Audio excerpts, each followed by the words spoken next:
What's up, y'all? This is Brave, and I'm back for another review of The Chi. This is season 6, episode 5, and the episode is titled One of Them Nights. Y'all already know I'm not going to go in the order of the show, but I'm going to try to group some of these storylines together.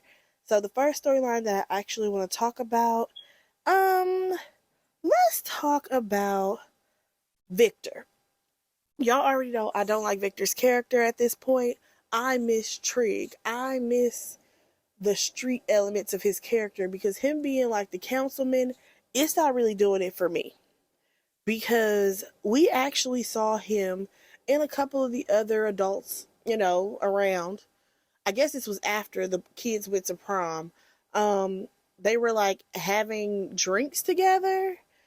I don't know. It was very strange, but nonetheless, they had this little meetup at Victor's house, and Quincy, he's giving his little speech or whatever, talking about how, everyone's supporting Victor and all of this. So next thing you know, somebody arrives at the door. Y'all, why was it the realtor who sold Emmett and Keisha the house? I'm like, why are you here? This is so random, baby. Come to find out, that is Quincy's man. I said, who knew? That is actually Quincy's fiance. Now, here's my thing. Why didn't why didn't Fatima and Victor recognize him for him being at Emmett's party? Like, they made it seem like they never saw this man ever a day in their life. I'm just like, y'all didn't see him at the party? Where was y'all at? But nonetheless, Victor, he ends up pulling Quincy to the side, and he basically tells him that Duda is dangerous. And he told him this because when Quincy's boyfriend, because I have no idea what the realtor's name is, when he was talking about his relationship with Otis, you know what I'm saying? He made it seem like everything was good. He's like, when I first started doing, real estate, Otis gave me some money, all this stuff. Sir, again, we keep getting these people who don't know what they're getting into, getting wrapped up into Duda's mess. Now, Quincy's response, though, to hearing about Duda being dangerous was, well, why would you say that? Like, what do you know? Or do you have anything that you need to tell me? Y'all, Victor told him that he had to dump a body with Duda.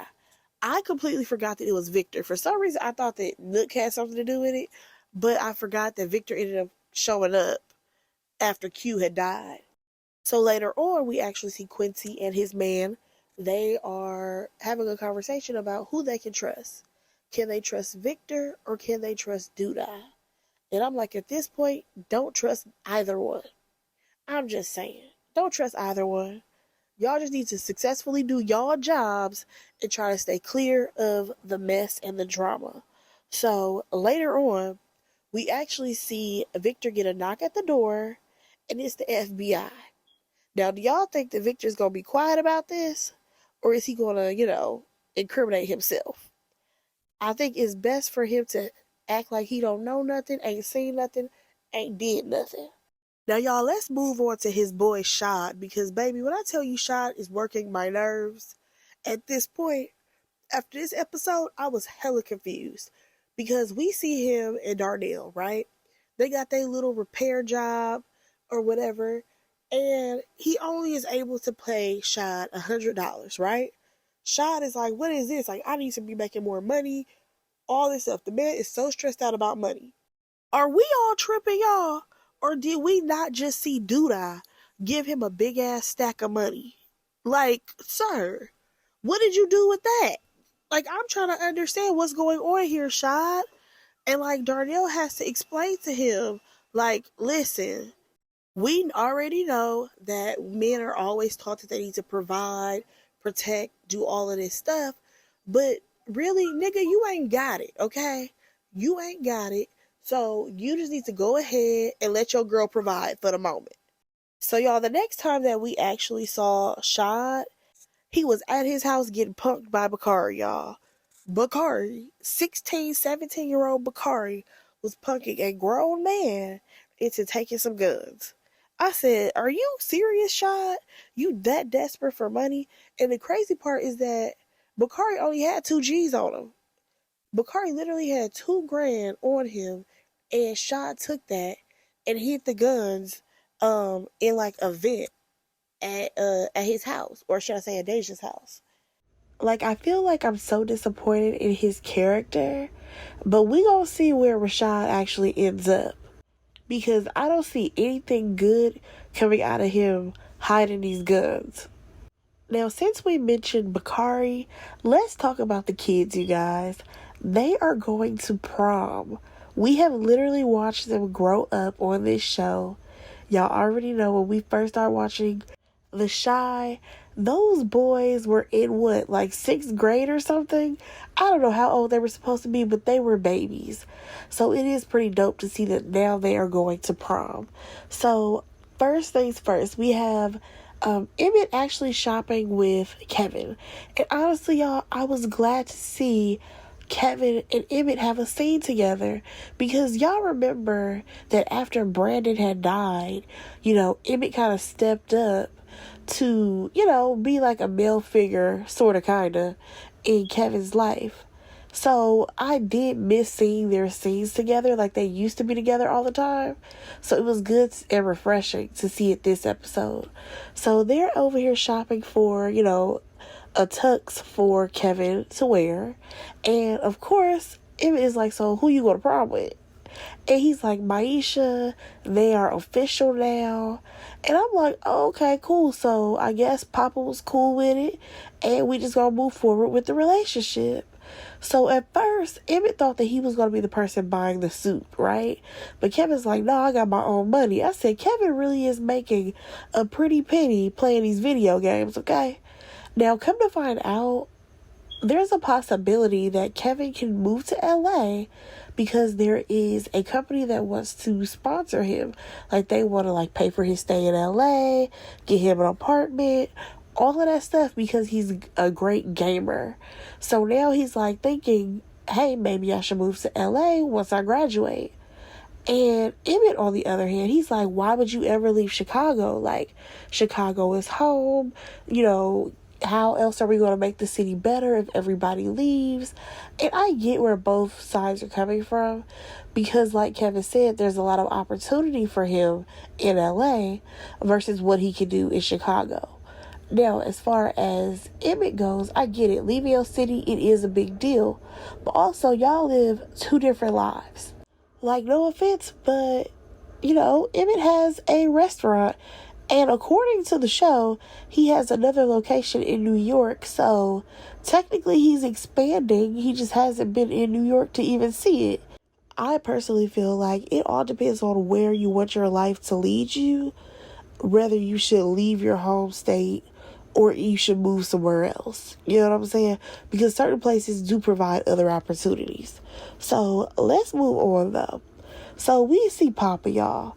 He's asking Kenya to prom. He does end up having a conversation with his dad, where his dad basically asked him who his date was for prom.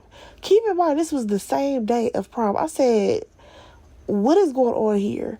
Are these parents not involved in, the prom activities anymore? Are the kids just going to prom and telling the parents after the fact? What's going on here? So we see Papa and his dad have this conversation about how his dad wants him to act godly. AKA, you ain't about to get no action tonight. That's the vibe that the dad was on. But I can't lie, I do love seeing Papa with his dad. And even when Bakari came in, you know what I'm saying? Papa's dad was trying to give him advice on meeting Jamal. In that moment, I realized that Papa's dad is practically the only positive, male role model on this show. Because let's be honest, everybody else got some real jacked up crooked ways. And it is good to see that, Papa still has his dad who tries to, keep a good head on his shoulders. Because, no offense, a lot of the other guys, I feel bad for them. Because, Bakari, you know what I'm saying? He's had a rough life.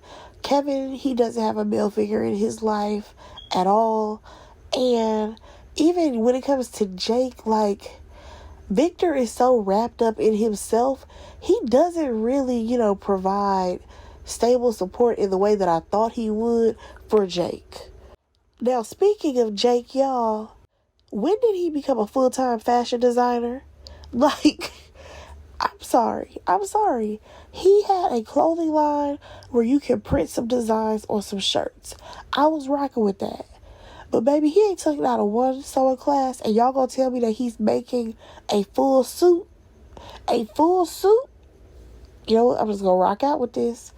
Nonetheless, we do see him have a conversation with Victor, and basically Victor is whining about how he wants the people to still trust him, and Jake was out here giving him some advice.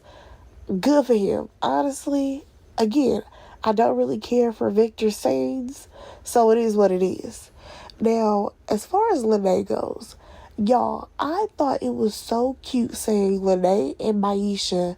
They were like sitting together. I think they were like talking about, what's gonna go down at prom and all of this stuff. How how Jamal wants to meet with Bakari. I just really love seeing that scene of Maisha and Lene together because we hardly see them, together hanging out. It's usually either a group setting or it's Maisha and Gemma, which I honestly don't see how they can be friends, but Lene and Maisha, I get it. So later on, we actually see Bakari and Lene. They are booed up, and he's telling her that, after prom, they should go somewhere or whatever. And she's totally down with it, but he better not expect nothing from her.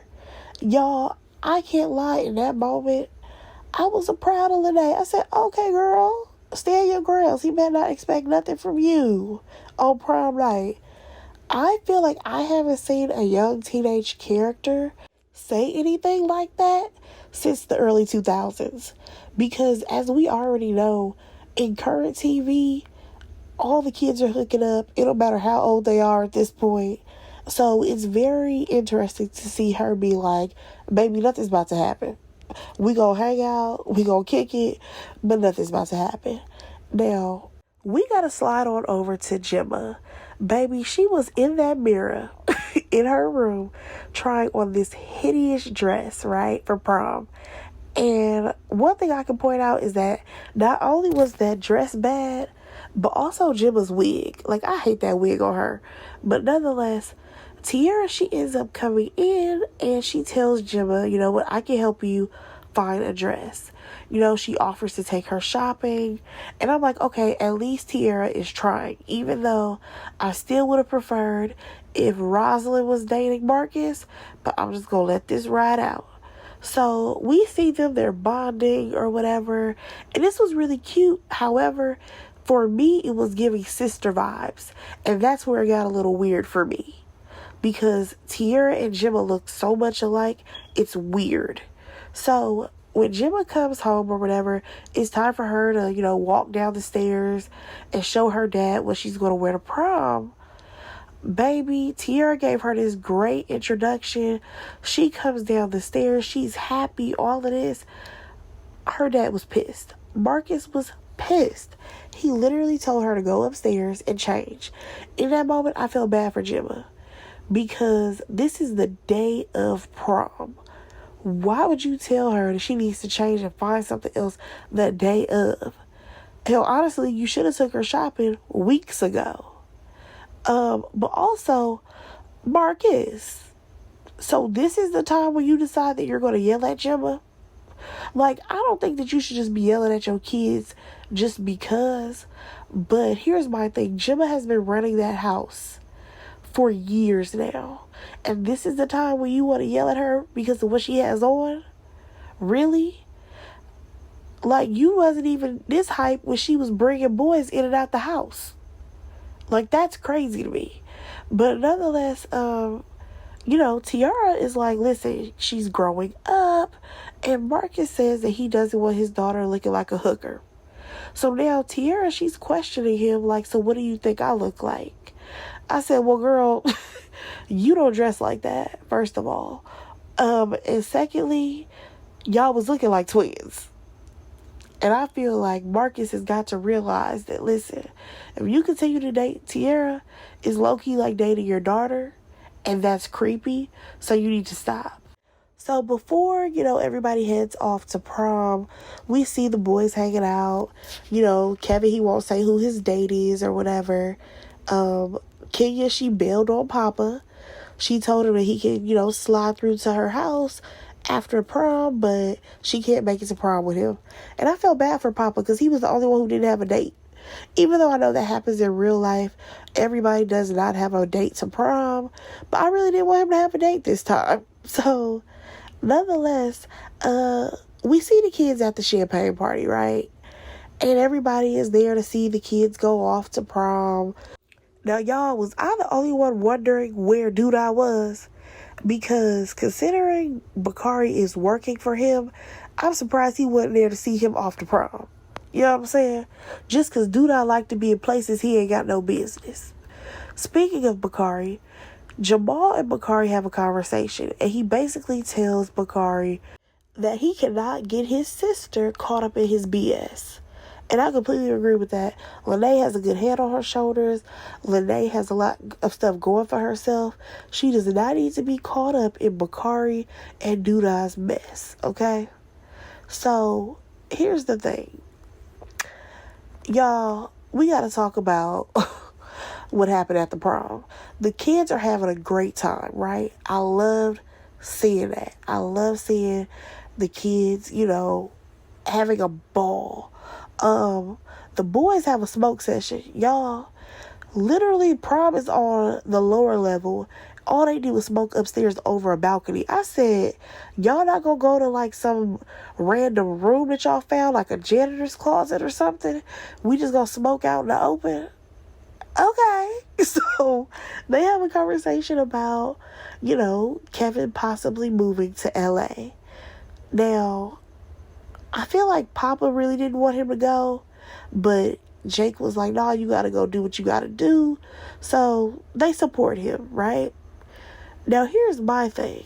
They even talk about how he has to now tell Maisha this or whatever, and Jake is like, if she gonna support you, then she gonna ride out with you and all of this stuff. I said, oh, so Papa's never gonna address Kevin dating Maisha? Okay, cool. I guess, he's so wrapped up in Kenya, he don't even care. So, here's the thing. We actually see Maisha and Kevin have a conversation. She is completely down with moving to LA. So, when we see Kevin again, he actually makes a phone call to the sponsors like, hey, I'm thinking of moving out there. I definitely want to make this happen. And I'll see you in LA. So, y'all, I can't lie. As much as I don't want to see Kevin's character leave the show, I would not hate that idea. Follow me here.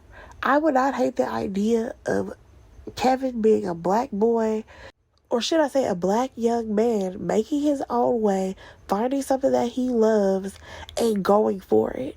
Because, I'm sorry, the way they did Keisha and how that girl has so much potential, she had, schools lining up, ready to throw her money as far as like scholarships. She was running track. She was doing all those things just for her to become, a teen mother, and then have to have so many setbacks happen. I was not a fan of that storyline. So I'm hoping that for Kevin's sake, Kevin gets to make it. You know what I'm saying? Kevin gets to thrive. Now, it would suck if, Kevin is no longer on the show, but I would not hate the idea of him being in LA thriving. Now, we did not see any more of Jake and Gemma, but we did see Papa, okay? Because Bakari ends up dropping Papa off at Kenya's house, right? So he knocking at the door. He think he about to get some action tonight, right? And, baby, you not getting no action.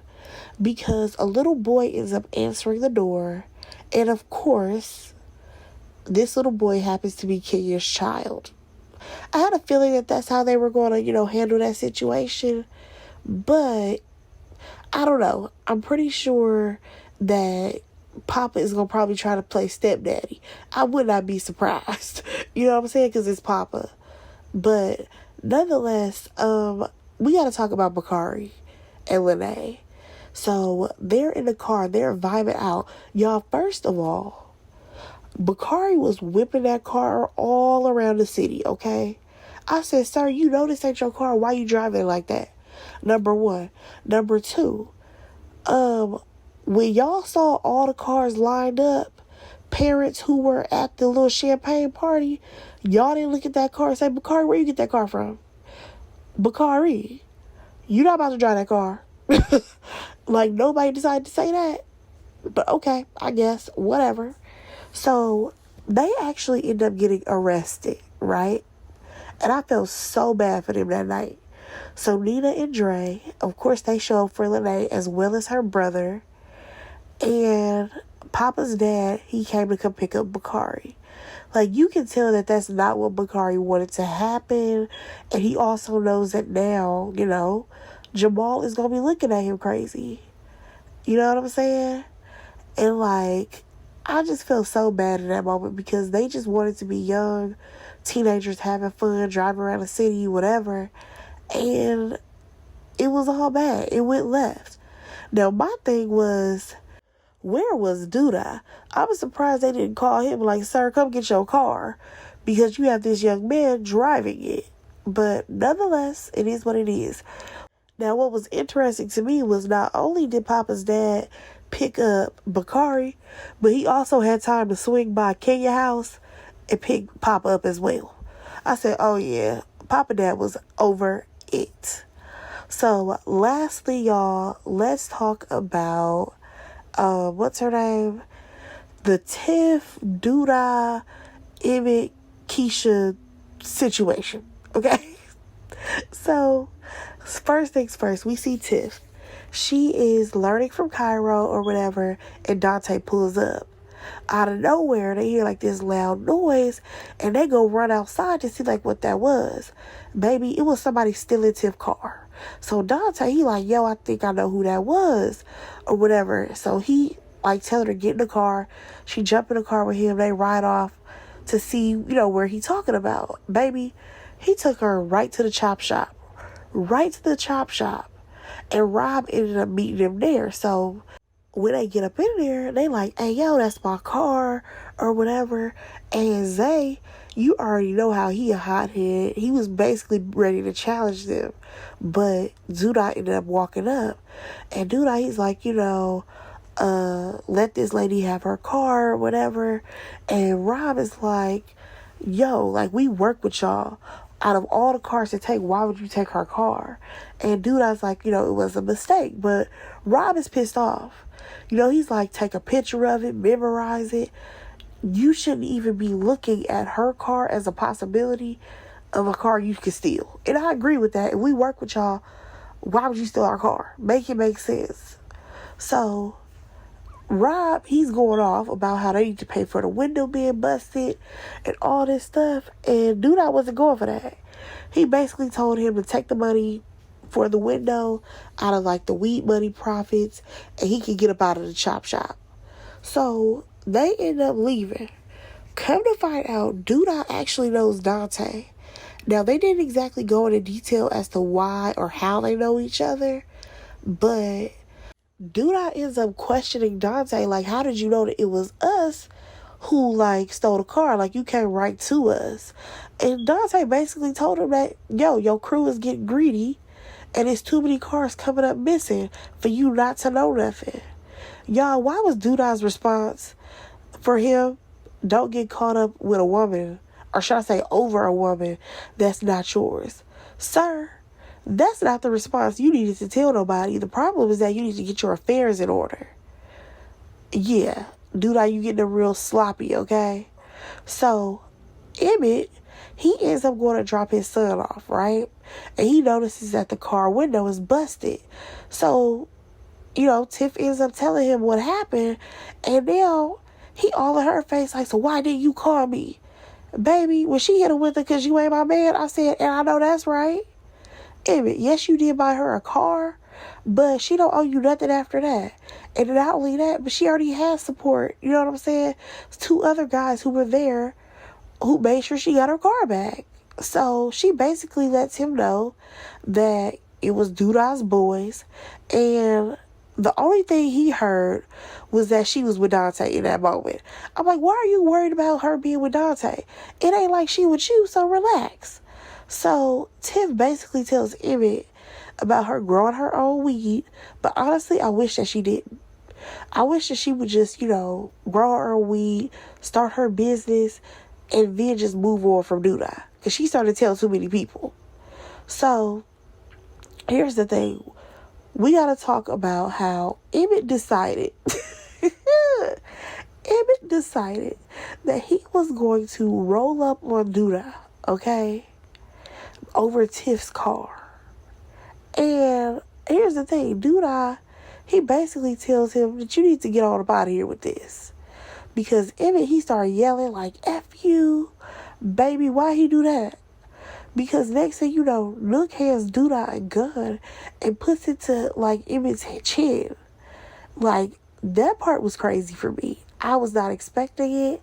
But Doodah is such a hothead and he's so crazy. Like, I love to watch it. I will say, Emmett was shaking in his boots and he definitely left. I say, Emmett, you played yourself. Because why would you even come down here when you already knew that the situation was handled? Like, I get it. You think that you the big man on campus now. But, baby, one thing you're not going to do is run Doodah. You could go ahead and let that dream go, baby. Regardless of it being something that happened to Tiff, Keisha, your mama. It don't matter. You not about to run Doodah. Now, let's talk about Keisha, y'all. Because baby girl, she is going through it. And I feel so bad for her.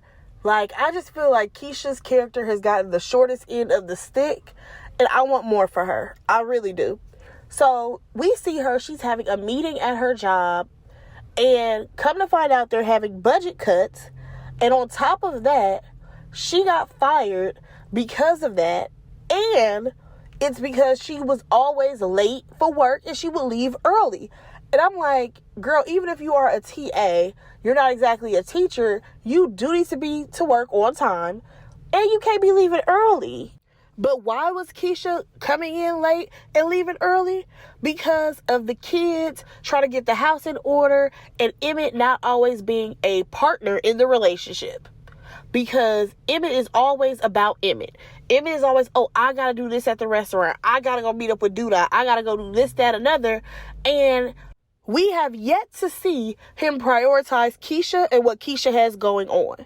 And a lot of things have fallen on her. So you already know she felt bad that she lost her job, right? So Emmett had came home or whatever, and he was trying to tell her all about what Tiff had going on. And in that moment, Keisha didn't give a damn about what Tiff had going on because she was in her own feelings because she just lost her job. So she basically told him that, she feels like he blames her for a lot of stuff and that he leans on her for everything. And he absolutely does. Emmett literally went from leaning on his mother to leaning on Tiff and now leaning on Keisha.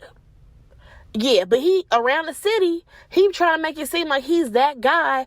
But, sir, you're not even really that hands-on and involved with your kids because you need Keisha for everything. I'm giving you a side eye. So, the only thing I want to say about Emmett and Keisha is that I hate how unhappy they are.